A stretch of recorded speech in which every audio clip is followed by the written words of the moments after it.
அனைவருக்கும் வணக்கம். வாசிப்பவர் ஸ்ரீமதி செல்லம்மாள். அரசியல் சமூக பொருளாதார தளத்தில் தொடர்ந்து ஆய்வுகளை மேற்கொள்பவர் சமூக செயற்பாட்டாளர் சொல்லின் செல்வர் திரு சூர்யா சேவியர் அவர்களின் காவிரி நீரோவியம் நூலை தொடர்ந்து கொண்டிருக்கின்றோம்.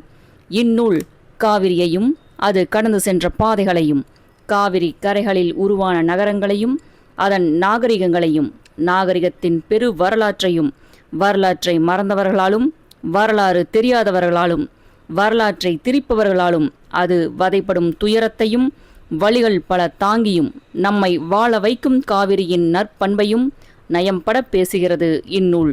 நூலின் அத்தியாயம் 79 திருவையாறு தமிழ் இசை. தேவாரம் என்பது சைவ மத கடவுளான சிவபெருமான் மீது பாடப்பெற்ற 12 திருமுறைகளில் முதல் 7 திருமுறைகள். இந்த 7 திருமுறைகளை திருஞான சம்பந்தர், திருநாவுக்கரசர், சுந்தரர் ஆகிய நாயன்மார்கள் தமிழில் பாடியுள்ளார்கள். முதல் இருவரும் கிபி 7ஆம் நூற்றாண்டிலும், மூன்றாம் அவர் கிபி 8ஆம் நூற்றாண்டிலும் இவற்றை பாடியதாக கருதப்படுகிறது. தேவாரங்கள் பதிக வடிவிலே பாடப்பட்டுள்ளன. பதிகம் என்பது 10 பாடல்களை கொண்டது. கிபி 7ஆம் நூற்றாண்டில் தமிழ்நாட்டில் பல்லவர் ஆட்சி பலம் பெற்றிருந்த காலம். மிகவும் செல்வாக்குடன் இருந்த பௌத்தம், சமணம் ஆகிய மதங்களுக்கு எதிராக சைவ மதம் மன்னர்களின் ஆதரவோடு எழுச்சி பெற தொடங்கிய காலம். திருஞான சம்பந்தர், திருநாவுக்கரசர் போன்றோர் ஊர் ஊராக சென்று சமய பிரச்சாரம் செய்தனர். சென்ற இடங்களில் எல்லாம் தேவாரங்களை பாடினர். திருஞான சம்பந்தர் தனது சொந்த ஊரான சீர்காழியில் உள்ள தோணியப்பர் மீது தோடுடைய செவியன் எனத் தொடங்கும் அவரது முதல் பதிகத்தை பாடினார். தெய்வங்கள் மீது பாடப்பட்ட ஆரம், அதாவது பாமாலை என்பதால் தேவாரம் என பெயர் பெற்றதாக கூறுவர். ஆனால் இசையியலில் வாரம் என்பது நடையை, அதாவது இசை வேகம் குறிக்கும் சொல்லாகும். வார நடை என்பது முதல் நடை மற்றும் 2ஆம் நடையில் பாடுவது என்பதையே குறிக்கிறது. பொன்னார் மேனியனே, தோடுடைய செவியன் பாடல்களை ஓதுவார்கள் முதல் நடையில்தான் பாடுகிறார்கள். முதல் நடையில் ஓர் எழுத்தாக பாடுவதையே முதல் நடை என்பர்.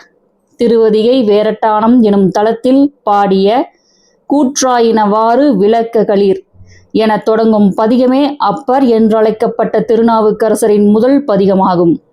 பித்தா பிறைசூடி பெருமானே என தொடங்கும் தேவாரம்தான் சுந்தரரின் முதல் பதிகம். 10ஆம் நூற்றாண்டில் ராஜராஜ சோழன் ஆட்சியின் போது சிதம்பரம் கோயிலில் கவனிப்பாரற்று கிடந்த தேவாரங்களையும் வேறு பல சமய இலக்கியங்களையும் எடுத்து பூச்சிகளால் அரிக்கப்பட்டு அழிந்தவை போக எஞ்சியவற்றை நம்பியாண்டார் நம்பி என்பவர் 12 திருமுறைகளாக தொகுத்தார். தேவாரம் பாடப்பெற்ற தலங்களுள் ஒன்றே திருவையாறு. 5 நதிகள் இங்கிருந்து பிரிந்து செல்வதால் ஐயாறு என்பதே திருவையாறு என அழைக்கப்படுகிறது. இங்கு ஐயாரப்பன் என்றே சிவன் அழைக்கப்படுகிறார். ஐயாரப்பன் கோவில் இருக்கிறது. அறம் வளர்த்த நாயகி இறைவியாக இருக்கிறார். திருவையாறு என்றால் கர்நாடக இசையின் மும்மூர்த்திகளில் ஒருவரான தியாகராஜர் ஆராதனை விழா நடக்கும் ஊர் என்றே அறியப்படுகிறது. ஆராதனை விழாவில் பஞ்சரத்ன கீர்த்தனைகள் பாடப்படும். 5 ஆறுகள் என்பதால் கீர்த்தனைகளும் 5ஆகவே இருக்கிறதோ? நாட்டை, கவுளை, ஆரபி, வராளி, ஸ்ரீராகம் உள்ளிட்ட 5 ராகங்களில் பாடப்படுகிறது. ஜனவரி மாதம் நடக்கும் பஞ்சரத்ன கீர்த்தனை விழாவும் 5 நாள்தான் நடக்கிறது. முதலாம் நாள் நிகழ்ச்சியும் மாலை 5 மணிக்கே தொடங்கப்படுகிறது. நதி இல்லாமல் நாதம் ஏது, நாமும் ஏது? கர்நாடக சங்கீதம் என்ற பெயரில் நடத்தப்படும் இவ்விழா தொடங்கப்பட்ட காலம் முதல் இன்று வரை சர்ச்சைகளுக்குள் சிக்கியே வந்துள்ளது. இவ்விழாவில் தமிழில் பாட இயலாது, தமிழ் இசை கருவிகள் பயன்படுத்த இயலாது, தமிழிசை பாடகர்கள் பாட இயலாது. இதைவிட முக்கியமாக தமிழ் இசையே கர்நாடக இசையிலிருந்துதான் வந்தது என்ற கட்டமைப்புகள் உருவாக்கப்படுவது தமிழ் ஆர்வலர்கள் மத்தியில் கடும் கோபத்தை உருவாக்கி வந்துள்ளது. இதற்கு எதிரான போராட்டங்களையும் திருவையாறு சந்தித்தே வந்துள்ளது. தெலுங்கும் சமஸ்கிருதமும் இணைந்து பாடப்படும் பாடல்களுக்கு கர்நாடக சங்கீதம் என்ற பெயர் எப்படி வந்தது? கர்நாடக சங்கீதம் தான் தமிழ் இசைக்கு அடிப்படையாக அமைந்ததா? தமிழ் இசைக்குள் கர்நாடக சங்கீதம் உள்ளடங்கியதா? இக்கேள்விகள் காவிரியில் எழுந்து கொண்டே இருந்தது.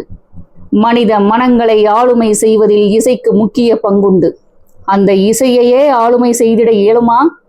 இதற்கான உண்மையான வரலாறு தான் என்ன?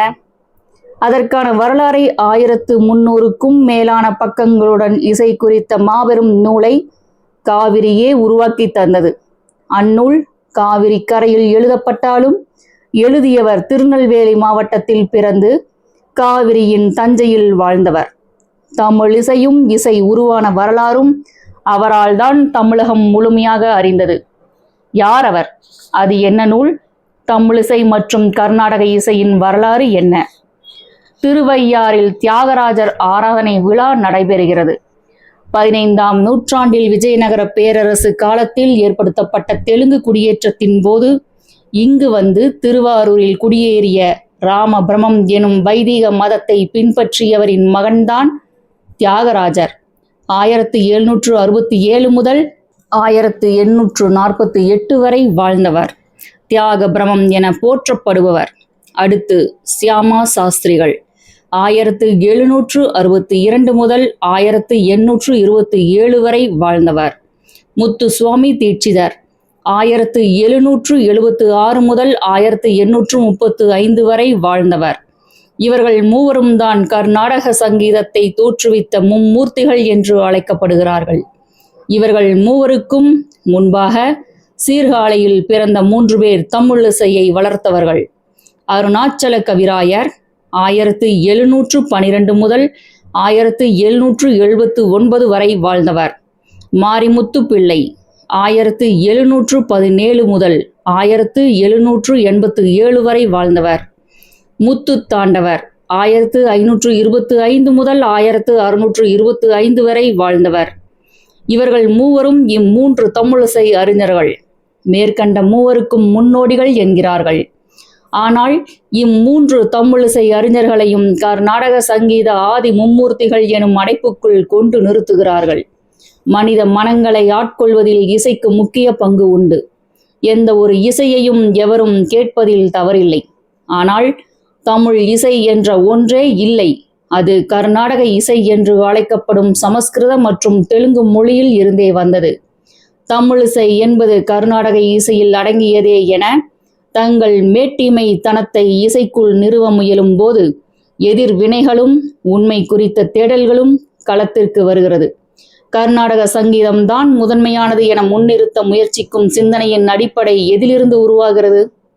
கர்நாடக இசை என்றால் அது தெலுங்கிலோ அல்லது சமஸ்கிருதத்திலோ தான் இருக்க வேண்டும். இவ்விரு மொழிகளிலும் பாடினால்தான் கர்நாடக சங்கீதத்தின் தரம் உயரும், அது உன்னத நிலை எய்தும் என்பது வைதிக மத சங்கீத வித்வான்கள் தோற்றுவித்துள்ள ஒரு மாயையே.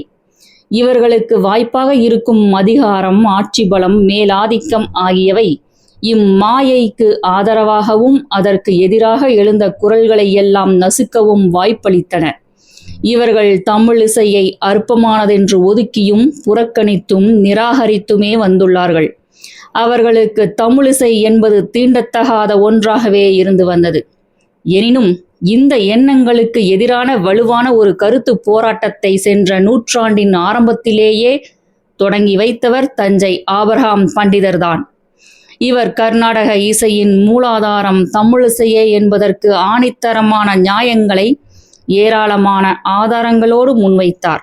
ஆற்றல் படைத்த பல இசை அறிஞர்களையும் வித்துவான்களையும் இசை ஆர்வலர்களையும் ஒருங்கிணைத்து தமது சொந்த செலவிலேயே 7 இசை மாநாடுகளை நடத்தினார்.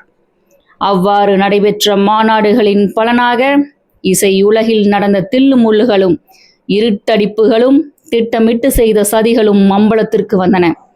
இவ்வாறான வரலாற்று சான்றுகளை விலாவாரியாக தரும் அரிய நூலே கர்ணாமிருத சாகரம் எனும் வரலாற்று இசை நூலாகும். இந்நூல் 2 தொகுதிகளாக வெளிவந்தது. இதற்கென புதிய அச்சு சாதனங்களை இங்கிலாந்திலிருந்து கொண்டு வந்து அச்சகம் ஒன்றையும் உருவாக்கி ஆபிரகாம் பண்டிதரே பெரும் முயற்சி எடுத்து அதனை வெளியிட்டார்.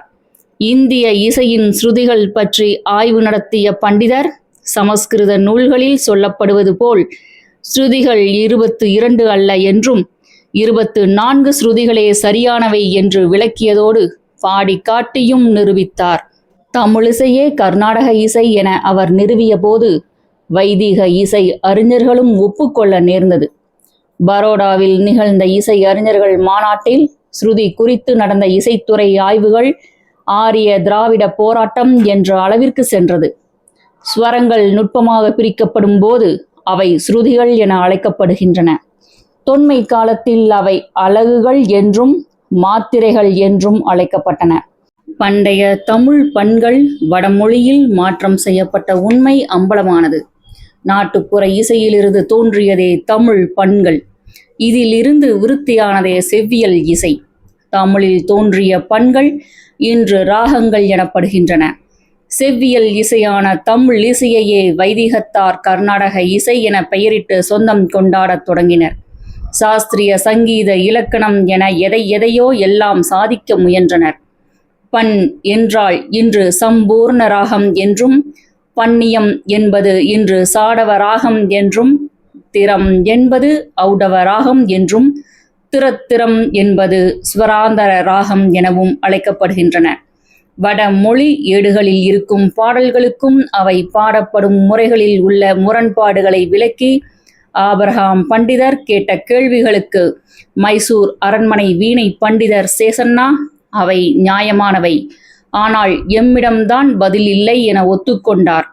கர்நாடக இசைதான் முதன்மையானது என்றும், தமிழிசையை திருடி உருவாக்கப்பட்டதே கர்நாடக இசை என்றும் எதிரும் புதிருமான வாதங்கள் முன்வைக்கப்படுகிறது.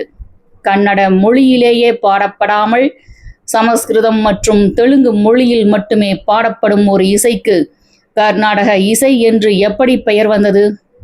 தமிழிசையின் தொன்மம் எது? தமிழிசையிலிருந்து கர்நாடக இசை எப்படி வேறுபடுகிறது?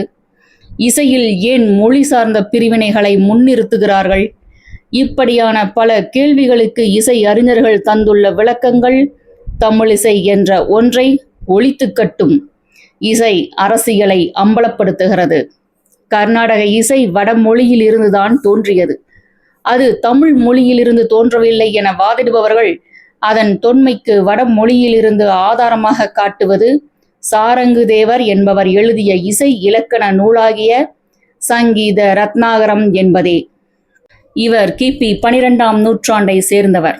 பௌலதாபாத் என்ற தேவகிரி ராஜ்யத்தை ஆண்ட சிம்மன ராஜசபையில் சமஸ்தான வித்வானாக இருந்தவர். இவர் தமிழ்நாட்டில் நன்றாக வளர்ந்திருந்த தமிழிசையை நன்கு பயின்ற பின்னரே தமது நூலை எழுதினார்.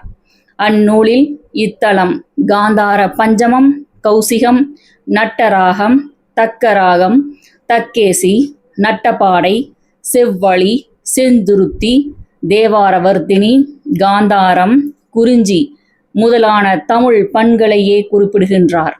சாரங்கதை தேவரின் சங்கீத ரத்னாகரத்திற்கு 11 நூற்றாண்டுகளுக்கு முன்பு எழுதப்பட்ட நூல்தான் சிலப்பதிகாரம்.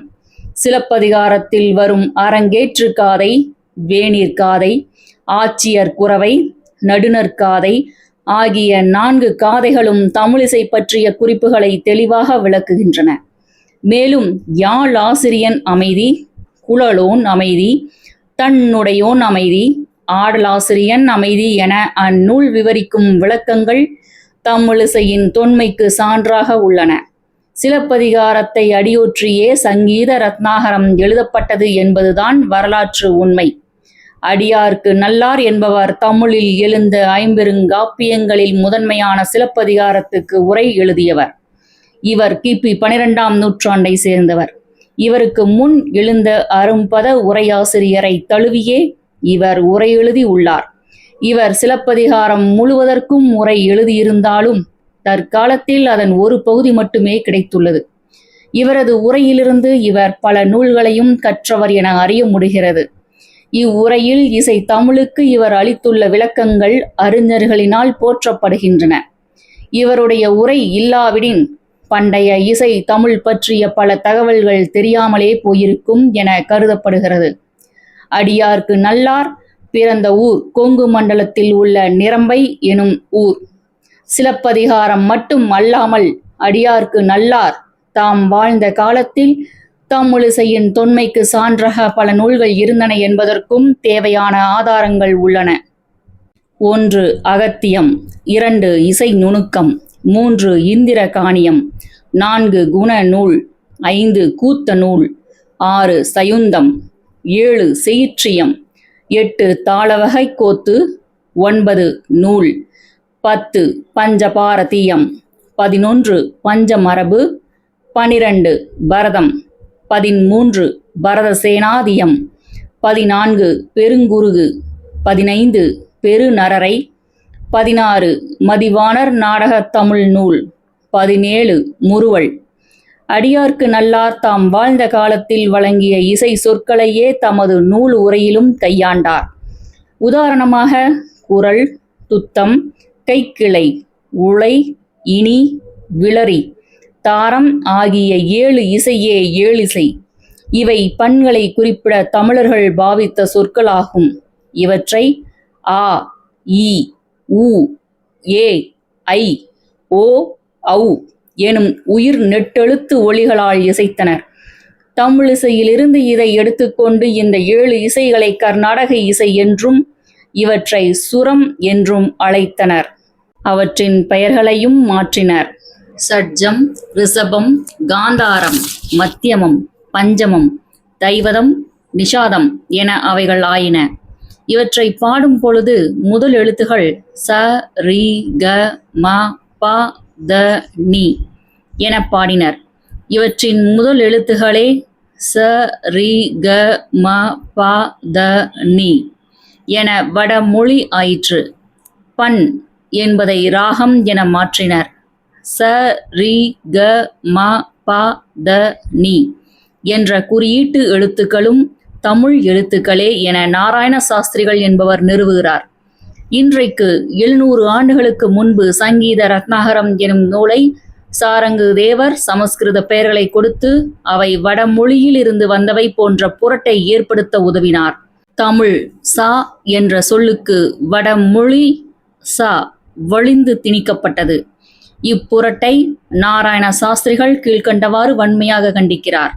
சாரங்கு தேவர் விவரித்த ச, ரி, க, ம, ப, த, நி என்ற 7 சுர குறிகள் காரண பெயருள்ளவை என்பது இடுகுறி பெயர்கள் என மெய்ப்பித்து விளக்குகிற சிகண்டி முனிவர் எழுதிய இசை நூலுக்கும் விரோதப்படுகிறது. அன்றியும் சட்ஜா என்ற பதத்திலிருந்து ச உம், ருஷப என்ற பதத்திலிருந்து ரி யும், காந்தார என்கிற பதத்திலிருந்து க உம், மத்திம என்ற பதத்திலிருந்து ம உம், பஞ்சம என்கிற பதத்திலிருந்து ப உம், தைவத என்கிற பதத்திலிருந்து த உம், நிசாத என்கிற பதத்திலிருந்து நி யும் வந்ததென்று உரைக்கில் ச என்கிற சமஸ்கிருத அட்சரம் ச என்கிற மாறுதலை அடைவதற்கும் ரு என்கிற உயிரெழுத்து ரி என்று சமஸ்கிருதத்தில் மெய் எழுத்தாக மாறுவதற்கும் கா என்கிற நீட்டம் க என்று குறைவதற்கும் தைவதம் என்பது தா என்று அகர வடிவமைந்து யாதொரு சமஸ்கிருத வியாகாரண பிராமணமும் காண முடியாமையாலும் சட்ஜா முதலிய 7 பதங்களும் காரண சொற்கள் என்று காட்டுவதற்கு ரிஷப, காந்தார, தைவத என்கிற 3 பதங்களின் பொருள் ஆராய்ச்சியில் சுரங்களை சம்பந்தித்தவைகளாகவே சாரங்கு தேவர் விபரிப்பதால் சட்ஜா, மத்திம, பஜ்ஜம, நிசத என்கிற உரைகள் சுரங்களையே சம்பந்தித்ததென கூறுவது கிரமம் இல்லாமையாலும் அபன்யாயத்தையும் சண்ட, ருதம், காத்திரம், மதுரம், பட்டலம், தைரியம் முதலான சமஸ்கிருத பதங்களில் முதல் அட்சரமாக அதி பிரசங்கிப்பதாலும் திராவிடர்கள் அமைத்த இடுகுறி பெயரை மாற்றுவதற்கு எடுத்த புரட்டு என்று தீர்மானிக்கப்படுகிறது. கர்நாடக இசை என்பதே தமிழிசைக்கு இட்டுக்கட்டிய பெயர் என்றும் தமிழிசைதான் கர்நாடக இசை என்றும் ஒத்துக்கொள்ளும் வைதிக இசை அறிஞர்கள் மறந்தும் தமிழிசை என்ற வார்த்தையை பயன்படுத்துவது கிடையாது. இன்று சில சங்கீத நூலாசிரியர்கள் தமிழிசை வேறு என்று சாதுரியமாகவும் சமரசமாகவும் எழுதி வருகின்றனர். முத்துத்தாண்டவர்தான் முதலில் கீர்த்தனை வடிவத்தை அமைத்தார். பல்லவி, அனுபல்லவி, சரணம் எனும் அமைப்பு முறையையும் வகுத்தவர் அவரே. கீர்த்தனை இசை வடிவம் தமிழ்நாட்டு மக்களுடையது. புரந்தரதாசருக்கோ அன்னமாச்சாரியாருக்கோ இவ்வடிவம் தெரியாது. இறைவனின் பெயர்களை வரிசையாக கூறும் தேவர் நாமா என்ற வடிவத்தை புரந்தரதாசரும் நாம பஜனை என்பதைத்தான் அன்னமாச்சாரியாரும் எழுதியுள்ளனர்.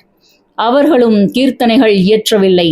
ராமபிரமம் என்பவர் பிழைப்பு தேடி தமிழ்நாட்டில் குடியேறிய தெலுங்கு வைதிகர். அவரின் புதல்வர்களில் ஒருவர்தான் தியாகையர் என அறியப்படுகின்ற தியாகராஜர். இவர்களது தாய்மொழி தெலுங்கு. தியாகையர் தனது வாழ்நாளில் ஒரே ஒரு தடவைதான் ஆந்திரா சென்றுள்ளார். தமிழ்நாட்டில் பிறந்து வளர்ந்த அவர் தமிழ்நாட்டு இசையை தான் கேட்டார். கோவில்களில் இசைக்கப்பட்ட தேவார இசையையும் நாதஸ்வர இசையையும் தமிழ் கீர்த்தனங்களையுமே கேட்டிருப்பார். இவ்விதம் தமிழர்களிடமிருந்துதான் பெற்ற இசை அறிவை பயன்படுத்தி தனது தாய்மொழியில் பாடல்களாக எழுதினார். அவரது பாடல்கள் கொச்சை தெலுங்கில் எழுதப்பட்டவை என்றும் இன்று விளங்குவது போல் விருத்தி பெற்ற இசையாக இருக்கவில்லை என்பதும், அவருக்கு பின் வந்த இசை கலைஞர்கள் பாடும் முறைகளில் பல விருத்திகளை செய்தார்கள் என்பதும் இசை ஆராய்ச்சியாளர்களின் கருத்தாக உள்ளது. தியாகையர் எந்தெந்த தமிழ் கீர்த்தனங்களையும் தேவாரங்களையும் காப்பி அடித்து தெலுங்கில் பாடல்களாக்கினார் என்ற நீண்டதொரு பட்டியலை இசை அறிஞர் சா. ராமநாதன் வெளியிட்டு பாடியும் காண்பித்தார். தியாகையர் ஒரு வைதிகர் என்பதால் அவரை தலையில் வைத்து கொண்டாடும் வைதிகர்கள் இவற்றையெல்லாம் கேட்டும் செவிடர்கள் போல நடிக்கிறார்கள். அறிவால் வெல்லும் தகுதியற்ற வைதிகர்கள் சூழ்ச்சியாலும் சதியாலுமே தமது காரியங்களை சாதித்து வருகிறார்கள் என்ற கடும் விமர்சனங்கள் தமிழிசை ஆய்வாளர்களால் முன்வைக்கப்படுகிறது. தமிழர்கள் உருவாக்கிய இந்த இசை என்றென்றும் பக்தி சார்ந்த இசையாக இருந்தது இல்லை. தமிழ் கவிதை யாப்பு இலக்கண நூல்களிலும் அவற்றின் உரைகளிலும் பக்தி மார்க்கம் குறித்த கவிதைகள் பற்றி விவாதிக்கப்படவில்லை. அது பற்றிய தகவல்களும் இல்லை. இலக்கியமும் இசையும் கிபி 7ஆம் நூற்றாண்டில் ஏற்பட்ட சமய போராட்டங்களின் பின்னர்தான் பக்தி மார்க்கத்தில் இணைக்கப்பட்டன. இலக்கியமும் அவ்வாறே இணைக்கப்பட்டன. ஆரம்பகால பக்தி இலக்கியங்கள் இலக்கியம் என்ற அளவுக்கு ஏற்றுக்கொள்ளப்பட்டது என்பதும் சந்தேகமே. சைவ வைணவ வளர்ச்சிக்காகவும் பௌத்த சமண சமயங்களுக்கு எதிராகவும் இசை திருத்தப்பட்டது.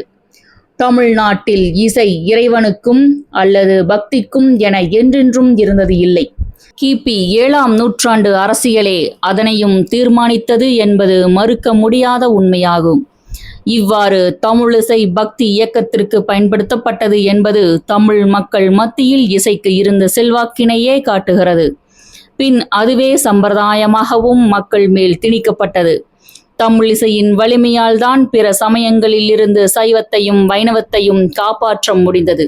வைதிகர்கள் உண்டாக்கிய இறைவனால் அல்ல, இம்மத போராட்டங்களால் தான் தாழ்த்தி வைக்கப்பட்டிருந்த சாதிகளின் பாடகர்களின் தேவை முக்கியமாகியது. பாடல்களை பாடக்கூடியவர்களுக்கு சலுகைகள் வழங்கப்பட்டு கோயில் மண்டபங்களுக்குள் நிறுத்தப்பட்டனர். பின்னர் இவர்களை இசை வேளாளர்கள் என அழைத்தனர். இதையெல்லாம் தன் வாழ்நாளில் உணர்ந்து தெலுங்கு மொழி தெரியாமல் சங்கீத வித்வான்கள் சங்கீத கொலை செய்வதை கண்ட பாரதி பின்வருமாறு கண்டனம் செய்கிறார். அவருக்கே பொறுக்கவில்லை. இசை ஞானமில்லாதபடி பல்லவிகளும் கீர்த்தனங்களும் பாடுவோர் சங்கீதத்தின் உயிரை நீக்கிவிட்டு வெற்றுடலை, அதாவது பிணத்தை காட்டுகிறார்கள். இக்காலத்தில் சங்கீத வித்வான்களிலேயே பலர் சங்கீதத்திற்கும் ரசங்களே உயிர் என்பதை அறியாதவர். முக்காலே மும்மாகாணி வித்வான்களுக்கு இக்கீர்த்தனங்களின் அர்த்தம் தெரியாது. எழுத்துக்களையும் பதங்களையும் கொலை செய்தும் விழுங்கியும் பாடுகிறார்கள். அர்த்தமே தெரியாதவனுக்கு ரசம் தெரிய வாய்ப்பில்லை. நானும் பிறந்தது முதல் இன்று வரை பார்த்து கொண்டே வருகிறேன். பாட்டு கச்சேரி தொடங்குகிறது. வாதாபி கணபதிம் என்று ஆரம்பம் செய்கிறார். ராம நீ சமானமெவரு, மரியாத காதுரா, வரசுசரி, ஐயையோ ஐயையோ, ஒரே கதை ஒரே கதை. இப்படி மேலும் எழுதி கொண்டே போகிறார் பாரதி. பொறுமை இழந்த பாரதியின் வாக்குமூலம் இது. கர்நாடக இசையின் தோற்றம் பற்றி கூறும் வைதிகர்கள் அது சாமகானத்தில் பிறந்தது என்பர். கே.பி. தேவாஸ், கிளைமேன்ஸ் போன்ற இசை அறிஞர்களுக்கு ஆபிரகாம் பண்டிதர் எழுதிய கடிதத்தில் பின்வருமாறு அறுதியிட்டு கூறுகிறார். மேலும் ஆரிய சங்கீதம் என்ற ஒரு சங்கீதம் இருப்பதாக நாம் கேட்டதும் இல்லை, நூல்களில் பார்த்ததும் இல்லை. ஆரியர்கள் பாடிக்கொண்டிருப்பதினால் மாத்திரம் ஆரிய சங்கீதம் என்றும் சமஸ்கிருதத்தில் எழுதியதெல்லாம் ஆரியருக்கு சொந்தம் என்றும் சொல்வது பொருந்தாது. இத்தகைய சூழலில்தான் சினிமா இசையும் இருந்தது. தமிழிசையின் தொன்மம் நாட்டுப்புற இசையிலிருந்துதான் வந்தது என நிரூபிக்க அந்த இளைஞன் வரவில்லை. ஆனால் எது உண்மையான தொன்ம இசையோ அதுவே அவனுக்குள் குடிகொண்டிருந்தது. அதுவரை சொல்லிக் கொண்டிருந்த அத்தனை கதைகளையும் அவன் உடைத்து நொறுக்கினான். காவிரியில் வீழ்ந்து கொண்டிருந்த தமிழ் இசையை உலகிற்கு கொண்டு சேர்த்தவன் அவன். அவனை வைகை நதியே ஈன்றெடுத்தது. தமிழில் இயல், இசை, நாடகம் என 3 பிரிவுகளாக பிரித்து முக்கியத்துவம் கொடுக்கப்பட்டிருப்பது சிந்திக்கத்தக்கது. முத்தமிழில் இசையும் நாடகமும் சிறப்பான இடத்தை பெற்றிருந்ததையும் அதற்கென சிறந்த இலக்கண நூல்கள் இருந்ததும் வரலாற்று நூல்களில் இருந்து நாம் அறியலாம். இலக்கியம் போல் அல்லாமல் இசையையும் நாடகத்தையும் பற்றி எழுதப்படவோ விவாதிக்கப்படவோ இல்லை என்பது தமிழ் சூழலில் வருந்தத்தக்க உண்மையாகும். அதற்கான காரணங்கள் என்னவென்று ஆராய்ந்து பார்த்தால் இந்த 2 கலை வடிவங்களும் சாதிய அடையாளங்களுடன் இனம் காணப்பட்டமையே என்கிற கசப்பான வரலாற்று உண்மை வெளிப்படுகிறது. இக்கலைகள் படிநிலையில் தாழ்ந்தது என சொல்லப்படுகின்ற சாதியினருடன் அடையாளப்படுத்தப்பட்டு வந்துள்ளது. வரலாற்று நிகழ்வுகளுடன் இவை இன்று மேம்பட்ட நிலையில் உள்ளன என்பதை போன்ற தோற்றத்தை தந்தாலும் அதில் ஈடுபடும் கலைஞர்களை கூத்தாடிகள் என்றும் மேளக்காரர்கள் என்றும் கேவலப்படுத்தும் நிலையும் நிலை கொண்டுள்ளன. இதற்கான அடிப்படை காரணம் மேற்கூறிய கலைகள் சாதி அடையாளங்களுடன் காணப்பட்டவையே என்பதை யாரும் மறுக்க முடியாது. படிநிலையில் குறைந்த சாதியினருடன் அடையாளப்படுத்தப்பட்டு வந்த இசையானது இன்று வைதீகத்தை பின்பற்றுவோர் கைக்கு மாறியவுடன் அதன் அந்தஸ்தும் உயர்ந்துவிட்டது போன்ற தோற்றம் உருவாக்கப்பட்டுள்ளது. இசை என்றால் வைதிகர்கள்தானே முதலிடத்தில் இருக்கிறார்கள், அவர்கள்தான் பெரிய ஜாம்பவான்கள் என்கிற எண்ணம் ரசிகர்கள் மத்தியில், குறிப்பாக கர்நாடக இசை ரசிகர்கள் மத்தியில் இருக்கிறது. கர்நாடக சங்கீதத்தில் பயன்படும் சொற்கள் தெலுங்கு, சமஸ்கிருத மொழியில் இருப்பதால் வைதிகர்கள்தான் அதனை வளர்த்துள்ளார்கள் என்ற மாயை உருவாக்கப்பட்டுள்ளது. உடன் அதன் அவர்களுடையதுதான் என வைதிகர்களும் சாதித்து வருகிறார்கள். உயர்ந்த கலை அல்லது செம்மைப்படுத்தப்பட்ட கலை, கிளாசிக்கல் ஆர்ட் என்ற நிலையிலிருந்து ஓவியம், சிற்பம், நாடகம் போன்ற கலைகள் நாட்டார் கலைகளின் பண்புகளை உள்வாங்கி புதிய பரிமாணங்களை பெற்று நவீன கலைகளாக மாடர்ன் ஆர்ட் வளர்ந்து இன்று உலக அளவில் பிரபலம் பெற்றுள்ளன. உலக அளவில் இதன் முன்னோடியாக ஓவியர் பிகாசோவை குறிப்பிடலாம். நவீன ஓவியத்தை உலக அளவில் எடுத்துச் சென்று சாதனை படைத்த அவர் அந்த நவீனத்தின் ஊற்றுக்கண் ஆப்பிரிக்க நாட்டு கிராமிய சிற்பங்களே என்றார். பிகாசோவின் பாதிப்பே தமிழ்நாட்டிலும் பல ஓவியர்களை நாட்டார் கலைகளின் மீது ஆர்வம் கொள்ள வைத்தது. அமெரிக்காவிலும் கருப்பின இசை கலைஞர்களால் ராக் அண்ட் ரோல் என்ற இசை வடிவம் உருவாக்கப்பட்டு பிரபலம் பெறுகிறது. இந்த இசை வகையை வெள்ளை இன இசை கலைஞர்கள் பின்பற்றி புகழ் அடைகிறார்கள்.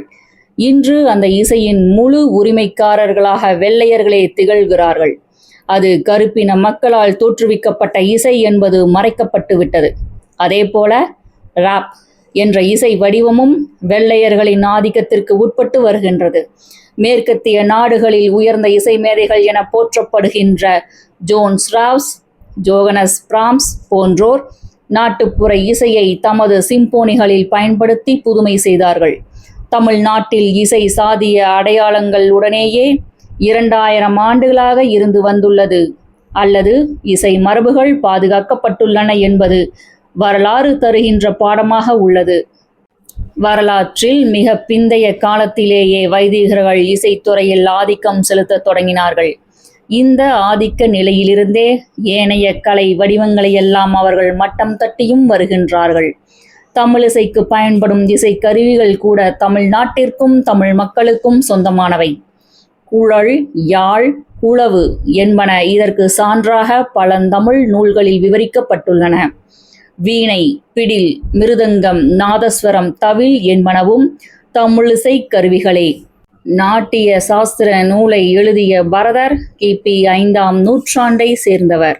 அந்த பரதரே தென்னிந்திய மக்கள் பலவிதமான நடனங்களிலும் வாய்ப்பாட்டிலும் வாத்திய சங்கீதத்திலும் தனித்துவமான கலை ஆர்வம் காட்டுகிறார்கள். அவர்களின் கலைகளில் அழகும் மதுரமும் முக்கிய அம்சங்களாக விளங்குகின்றன என்கிறார்.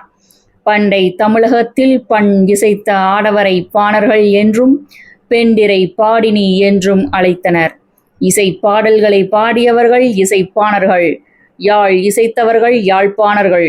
இதேபோல் நடனமாடிய பெண்கள் விரலியர், கூத்தியர் என அழைக்கப்பட்டனர்.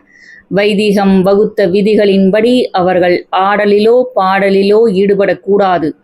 அவ்வாறு அக்கலைகளில் ஈடுபட்ட வைதிகர்களை அவர்களே விலக்கி வைத்தார்கள் என சிலப்பதிகாரத்தில் கூறப்பட்டுள்ளது. இதிலிருந்து உருவானதை பார்ப்பன சேரிகள் என்று அழைத்தனர். தமிழில் பாடுவது அவசியம் என்பது மற்ற மொழிகளின் மீதான வெறுப்பல்ல. தமிழில் பாடு என்ற குரல் எழுப்பும் போதெல்லாம் துவேஷம் பேசுகிறார்கள் என்றும் தமிழ் வெறியர்கள் என்றும் கூறுபவர்கள் இசைக்கு மொழி இல்லை என்பார்கள். இசைக்கு மொழி இல்லை என்பது தமிழில் பாடு என்று சொல்லும் போதே வருகிறது. இசைக்கு மொழி இல்லை என்பதும் அரை உண்மையே. அப்படி கூறும் வைதிகர்கள் யாராவது நாதஸ்வரத்தையோ தவிலையோ தொட்டிருக்கிறார்களா? வாசிப்பார்களா? மதம் மொழி கடந்து பலரும் நாதஸ்வர கலைஞர்களாக இன்று திகழ்கிறார்கள். பிற மதத்தினரும் பெண்களும் என பலர் நாதஸ்வர கலைஞர்களாக உள்ளனர். இசைக்கு மொழி இல்லை என மற்றவர்களின் வாயை அடைக்கும் வைதிகர்கள் யாராவது நாதஸ்வர கலைஞர்களாக உள்ளனரா? இதற்கு காரணம் நாதஸ்வரம், தவில், பறை ஆகியன சாதி என்ற பாகுபாட்டுடன் உள்ளடங்கி இருப்பதே. இதற்கான சாதிகளையும் உருவாக்கியவர்கள் இவர்கள்தானே. தேவடியாள்கள், நட்டுவர்கள், பறையர்கள், கூத்தியர்கள் என இழிவுபடுத்தப்பட்ட இம்மக்களால் தான் பறையும் நாதஸ்வரமும் சதிராட்டமும் தமிழிசையும் காலம் காலமாக தமிழ் மக்கள் மத்தியில் நிலை பெற்று வருகிறது. தேவடியாள்களால் ஆடப்பட்ட சதிராட்டமும் தமிழ்நாட்டு நடனமே. இந்த சதிராட்டம் என்பதே இன்று பரதம் எனப்படுகிறது. 2000 வருடங்களுக்கு மேலாக சதிராட்டம் ஆடப்பட்டு வருகிறது. திருவையாறில் அரசு சார்பில் ஒரு சமஸ்கிருத கல்லூரி நடந்தது. வைதிகர்கள் மட்டுமே படிக்க அனுமதிக்கப்பட்டார்கள். சுயமரியாதை உணர்வுள்ள ஏ.டி. பன்னீர்செல்வம் மாவட்ட வாரிய தலைவராக இருந்தபோது சமஸ்கிருத கல்லூரியில் தமிழையும் கற்றுத்தர உத்தரவிட்டார். உடனே வைதிகர்கள் சமஸ்கிருதத்திற்கான தனி கல்லூரியில் தமிழையும் கற்றுத் தருவதால் புனிதம் போய்விடும், ஆச்சாரம் கெட்டுப்போகும் என்று அலறினார்கள்.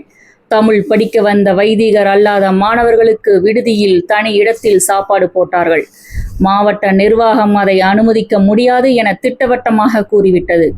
அப்போது டிஸ்ட்ரிக்ட் போர்டு என்ற மாவட்ட வாரியத்தின் தலைவராக இருந்த நாடிமுத்து, துணை தலைவராக இருந்த கிருஷ்ணசாமி 1941ஆம் ஆண்டு ஜனவரி 27ஆம் தேதி விடுதியில் வைதிக சமய மாணவர்களும் பிற மாணவர்களும் ஒரே இடத்தில்தான் ஒன்றாகத்தான் சாப்பிட வேண்டும் என நிர்வாக சபையில் தீர்மானமே நிறைவேற்றினார்கள். அன்றைக்கு வைதிக சமயமற்ற பிற சமுதாயத்தின் தலைவர்கள் வைதிக கொடுமைகளுக்கு எதிராக எப்படி உறுதியுடன் செயல்பட்டிருக்கிறார்கள் என்பதை இப்போது வைதிகர்களுக்கும் அவர்களின் வேத மரபுகளுக்கும் துணை போகிறவர்கள் புரிந்து கொள்ள வேண்டும்.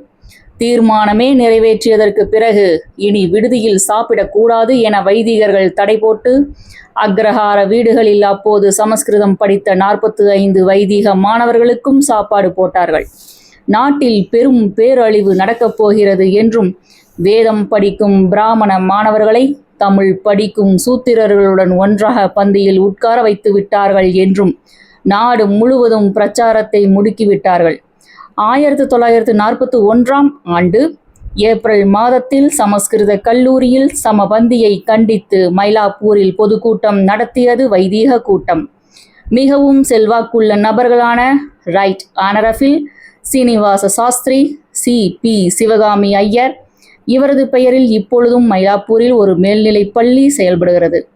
டி.ஆர். வெங்கட்ராம சாஸ்திரியார் போன்ற வைதிகர்கள் இக்கூட்டத்தில் தங்கள் வைதிக வெறியை கொட்டி தீர்த்தார்கள்.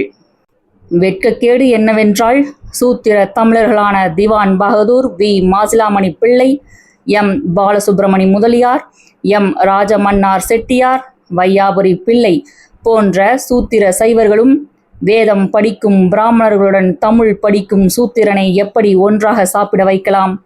இது அடுக்காது என்று பேசினார்கள். இந்த சமபந்தி ஜாதி வெறியை எதிர்த்து அன்று களத்தில் போராடியது பெரியாரும் அவர் நடத்திய விடுதலை பத்திரிகையும். விடுதலை நாளேடு இந்த ஜாதி திமிரை எதிர்த்து போர் சங்கு ஊதியது. சென்னை பிராட்வேயில் இருந்த கோகலே அரங்கில் தஞ்சை ஜில்லா போர்டு தீர்மானத்தை ஆதரித்து பெரியார் ஒரு கூட்டத்தை கூட்டினார். கூட்டத்திற்கு தலைமை தாங்கியவர் முத்தையா முதலியார். சுப்பராயன் முதலமைச்சராக இருந்து நடத்திய நீதி கட்சி ஆதரவு அமைச்சரவையில் பத்திரப்பதிவு அமைச்சராக இருந்து முதலாக வகுப்பு வாரி பிரதிநிதித்துவம் என்ற வைதிகர் அல்லாதாருக்கு இடஒதுக்கீடு முறையை அமல்படுத்திய முத்தையா முதலியார்தான் பெரியார் கூட்டிய கூட்டத்தின் தலைவர். மதுரை, திருநெல்வேலி, திருச்சி போன்ற நகரங்களிலும் இதேபோல் பெரியார் கூட்டங்களை நடத்தினார். அப்போது கூட்டங்களில் பேசிய பெரியாரின் கருத்து எப்படி இருந்தது தெரியுமா? இந்து மத பிடியிலிருந்தும் இந்தியாவின் பிடியிலிருந்தும் நமது மக்களை விடுதலை செய்ய இந்த பிரச்சனைகள் எனக்கு மிகவும் பயன்படும் என்றுதான் பேசினார். வேடிக்கை என்னவென்றால், எந்த ஜில்லா போர்டு சமபந்திதான் நடத்த வேண்டும் என்று தீர்மானம் போட்டதோ அதே ஜில்லா போர்டு காஞ்சி சந்திரசேகரேந்திர சரஸ்வதி தஞ்சைக்கு வந்தபோது அவரது பாத பூஜைக்கு ஏற்பாடு செய்து நிதி ஒதுக்கியது. வேதம் படிக்கும் பிராமணர்கள் தமிழ் படிக்கும் சூத்திரர்களோடு சேர்ந்து உணவருந்தும் உத்தரவு பற்றி கேள்விப்பட்ட சங்கராச்சாரி கொதித்தெழுந்தார். வேதம் படித்த வைதிகர்களுக்கு தனியாக சாப்பாடு போட நிதி திரட்டினார் சங்கராச்சாரி என்பதும் திருவையாறு வரலாறின் ஒரு பகுதி. சினிமாவில் 70 வரை கேட்டு கேட்டு புளித்து போன பாடல்களுக்கு மாற்றாக தமிழ்நாட்டில் ஷோலே, பாபி, குர்பானி போன்ற ஹிந்தி பாடல்கள் எங்கும் ஒலிக்கத் தொடங்கியது. பூப்புனித நீராட்டு விழாவில் கூட குர்பானி ஒலிக்கத் தொடங்கியது. அந்த ஒலி இளையராஜா எனும் இசை ஆளுமையின் வரவுக்கு பிறகே தணிந்தது. தமிழில் தீண்டத்தகாத இசையாக இருந்த நாட்டுப்புற இசையை சினிமாவில் பயன்படுத்தி புகழ் பெற்றவர் இளையராஜா. நாட்டுப்புற இசைக்கும் புதிய மரியாதையை ஏற்படுத்துகிறார். இசையில் புதிய ரசனை மாற்றத்தை அவரது இசை ஏற்படுத்துகிறது. வைதிகர்கள் இசை பற்றி தகவமைத்த மாயைகளை எல்லாம் இளையராஜா நடுத்தெருவில் போட்டு உடைத்தார். இளையராஜாவுக்கு முன்பிருந்த பெரும்பாலான சினிமா இசையமைப்பாளர்கள் பலரும் கர்நாடக இசை கலைஞர்களால் 2ஆம் 3ஆம் தர கலைஞர்களாக நடத்தப்பட்டார்கள். சீர்காழி கோவிந்தராஜனை சுடுகாட்டு பாகவதர் என ஏகடியம் பேசியதும் இவர்கள்தான். சினிமா இசை அமைப்பாளர்களும் பணிந்து போகும் ஒரு போக்கையே கடைபிடித்து வந்தார்கள். இவ்வாறு எல்லா வழிகளிலும் மட்டம் தட்டியே வந்திருக்கிறார்கள். கர்நாடக இசை என்று நாம் இங்கே குறிப்பிடும் இசைக்கும் இன்றைய தென்னிந்திய மாநிலமான கர்நாடகாவுக்கும் ஏதாவது தொடர்பு உள்ளதா? இல்லை என்கிறது வரலாறு. கிபி 10ஆம் நூற்றாண்டில் மகாராஷ்டிரத்தை ஆண்ட மன்னனான சோமேச புல்லேகமாள் என்பவன் இசை கலை மீது தீவிர நாட்டம் கொண்டவனாக இருந்தான். தென்கோடியில் தமிழ்நாட்டில் வழங்கி வந்த இசையை ஒரு குறியீட்டிற்காக கர்நாடக இசை என தவறுதலாக கூறியதன் விளைவே இத்தவறு என்பது வரலாறு. தனது நாட்டுக்கு தெற்கே உள்ள நாட்டு இசை என்பதை சொல்ல கர்நாடகத்தை குறிப்பிட்டு சொன்னதே அது. கரு நாடகம் என்ற பெயர் கரு மற்றும் நாடு என்ற கன்னட வார்த்தைகளில் இருந்துதான் உருவாக்கப்பட்டுள்ளது என்பதே பொதுவான கருத்து. இந்த வார்த்தைகளின் பொருள் மேட்டு நிலம் என்பதாகும். ஆங்கிலேயர்கள் இம்மாநிலத்தை கர்நாடிக் என்றும் கர்நாடக் என்றும் குறிப்பிட்டனர். மலைகள் நிறைந்த பகுதி என்பதை குறிக்க கல்நாடு என்று அழைத்த வழக்கம் தமிழர்களிடமும் இருந்தது.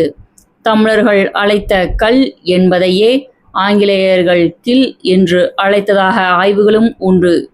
நுனி நாக்கில் ஆங்கிலம் பேசும் தமிழர்களும் கில்ஸ் ஏரியா என்கிறார்கள். தொல்காப்பியத்தில் இமயமலையும் வட பெருங்கல் என்றே அழைக்கப்படுகிறது. கர்நாடக இசை இன்று பெரும்பாலான மக்களிடமிருந்து அந்நியப்பட்டிருப்பதற்கான முக்கிய காரணம் அது பக்தி என்ற ஒரு உணர்ச்சியை மட்டுமே வெளிப்படுத்தி நிற்பதே. அதைத்தான் பாரதி ஒரே கதை என்றான். சினிமா இசையின் தோற்றம் பெரும்பாலான மக்கள் புதிய இசை வடிவங்களை கேட்க வழி அமைத்தது. சினிமா இசையையும் மட்டம் தட்டவும் இருட்டடிப்பு செய்யவும் கூட்டு வைக்கவும் எத்தனையோ முயற்சிகளை எல்லாம் அவர்கள் செய்தார்கள். சினிமா சங்கீதத்தை வானொலியில் இருட்டடிப்பு செய்தார்கள். சினிமா இசையானது உலக மக்களின் உழைப்பில் தோன்றிய இசை வடிவங்களை சாரமாக பல வடிவங்களில் நமக்கு அறிமுகம் செய்து வைதிகர்களின் இருட்டடிப்புகளை எல்லாம் முறியடித்துள்ளது. மக்களின் பலவிதமான உணர்வுகளையும் பிரதிபலித்தது சினிமா இசை. உலகம் போற்றிய இசை கலைஞர் இளையராஜா இன்றைய வரை திருவையாறு தியாகராஜர் ஆராதனை விழாவில் பாட அனுமதிக்கப்படவில்லை என்பதன் இசை அரசியல் இதுதான். கர்நாடக இசையும் பெரும்பான்மையான மக்களை சென்றடைய வேண்டுமாயின் அது பக்தி உணர்ச்சி என்பதிலிருந்தும் ஆதிக்க சிந்தனையிலிருந்தும் தடையை கடக்க வேண்டும். அதற்கு ஐயாற்றின் கரையில் தேவார தமிழிசை கேட்டு வளர்ந்த ஐயாரப்பன் தான் அருள் புரிய வேண்டும். இல்லையேல் நாம் புரிய வைக்க வேண்டும். துன்பக் கடலை தாண்டும் போது தோணியாவது கீதம் என்றார் பட்டுக்கோட்டை கல்யாண சுந்தரம். கலைகளை சுவைக்கும் திறன் வளர கலைகளே உதவி செய்யும் என்பதற்கு இசையே சிறந்த உதாரணமாகும் என்றார் மார்க்ஸ். திருவையாறு அதிர தமிழ் இசைப்போம். திருவையாற்றை கடக்கும் காவிரி அடுத்து எங்கு பயணப்படுகிறது தெரியுமா? தன்னை ஆற தழுவி அணைத்து கொள்ளும் குடம் நோக்கிதான். ஏனெனில் அது குடந்தை. நூலின் இப்பகுதி இத்துடன் நிறைவடைகிறது. மேலும் மகாகவி பாரதியாருடன் பயணித்த திரு வ. ராமசாமி அவர்கள் எழுதிய பாரதியார் அவர்களின் வாழ்க்கை வரலாற்றை கூறும் மகாகவி பாரதியார் மற்றும் திரு மதன் அவர்கள் எழுதிய வந்தார்கள் வென்றார்கள், சமூக வரலாற்று ஆய்வாளர் திரு சே. திவான் அவர்கள் எழுதிய வர சொன்னார்கள் வந்தார்கள் வென்றார்கள் மற்றும் கவி பேரரசு திரு வைரமுத்து அவர்கள் எழுதிய தமிழாற்றுப்படை, எழுத்தாளர் திருமதி ரோண்டா பைன் அவர்கள் எழுதிய மாயாஜாலம், மகாபாரதத்தின் மாறுபட்ட பக்கங்களை கூறும் எழுத்தாளர் திரு எஸ். ராமகிருஷ்ணன் அவர்கள் எழுதிய உப பாண்டவம், மலையாள எழுத்தாளர் திரு ஆனந்த் நீலகண்டன் அவர்கள் எழுதிய அசுரன், வீழ்த்தப்பட்டவர்களின் வீர காவியம் ராவணன் மற்றும் அவனது இனத்தாரின் கதை, மேலும் பாரதியார் கவிதைகள், ஔவையார் இயற்றிய நல்வழி மற்றும் நீதி நூல்கள் பற்றிய வலையொலி குறும்படங்கள் ஒளிவடிவில் கேட்க ஸ்ரீமதி செல்லம்மாள் வலையொலி அலைவரிசையை பதிவு செய்யுங்கள். தமிழாற்றுப்படை மற்றும் மாயாஜாலம் நூல்களை ஸ்பாட்டிஃபை ஆப்பிலும் கேட்கலாம். ஸ்ரீமதி செல்லம்மாள் தொடர்வாள். நன்றி, வணக்கம்.